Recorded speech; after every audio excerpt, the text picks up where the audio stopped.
ions. So the first question is, will an atom gain or lose electrons? So atoms are electrically neutral because they have the same number of protons and electrons. So if we look down here, for example, lithium has 3 protons, has a +3 charge in the nucleus, but it also has 1, 2, 3 electrons, so it's neutral. So a lithium atom is neutral. Fluorine has 9 protons and 9 electrons. So 1, 2, 3, 4, 5, 6, 7, 8, 9. So it is also electrically neutral. Same for aluminum.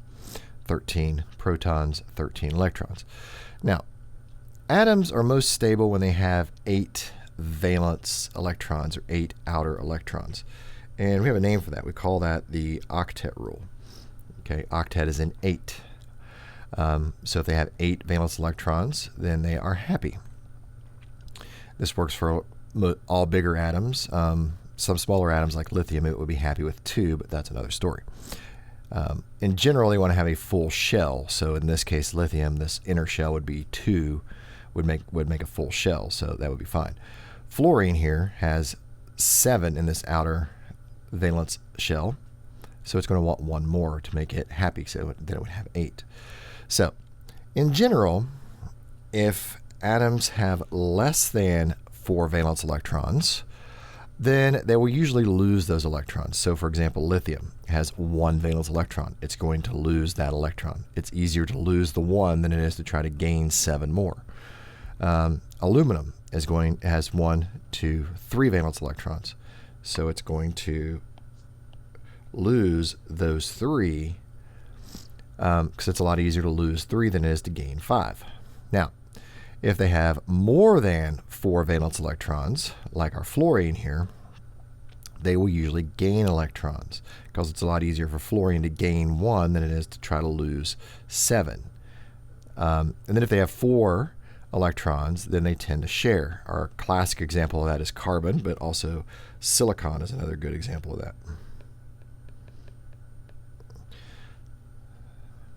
So again, octet rule. The octet rule basically says that all atoms want to have 8 valence electrons, except for a few exceptions with your smaller elements.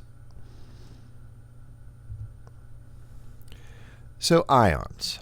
So an ion is an atom that has gained or lost 1 or more electrons and has a net charge. Remember, they're neutral if they have the same number of protons and electrons. But if I gain electrons or lose electrons, then I'm going to have some net charge because I don't have the same number of protons and electrons anymore. Losing electrons results in a positively charged ion, such as sodium with a +1, magnesium with a +2, and aluminum with a +3. Why? Because I'm losing a negative charge. Remember, electrons are negatively charged. So if I lose a negative charge, it's like subtracting a negative, which makes a positive.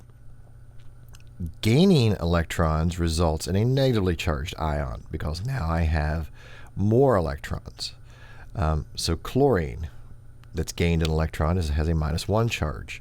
Oxygen gets a -2 charge because it gains 2 electrons. Phosphorus becomes phosphide and has a -3 charge because it gained 3 electrons. Okay, so what you have here is really an imbalance of electrons. Like for example, for oxygen, oxygen has 8 protons. Okay, a neutral oxygen atom will have 8 electrons. Once it picks up 2 more electrons, now it's got 10 electrons. So if I have 8 minus 10, I get -2. Now, polyatomic ions are groups of atoms with a charge. So it's a group of atoms with a charge. So there's some atoms bonded to other atoms, and then there are overall more or less electrons than there are protons. Usually it's more electrons than protons. Most polyatomic ions are negatively charged.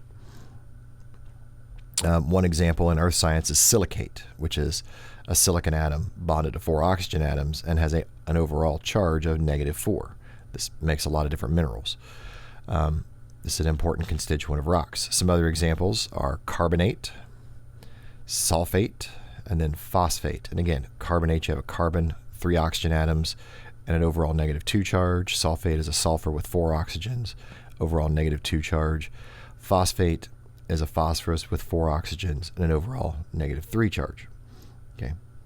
And down here we kind of are showing what happens to form some of these ions. So for example, our sodium has 1 valence electron. We didn't draw the inner shells here.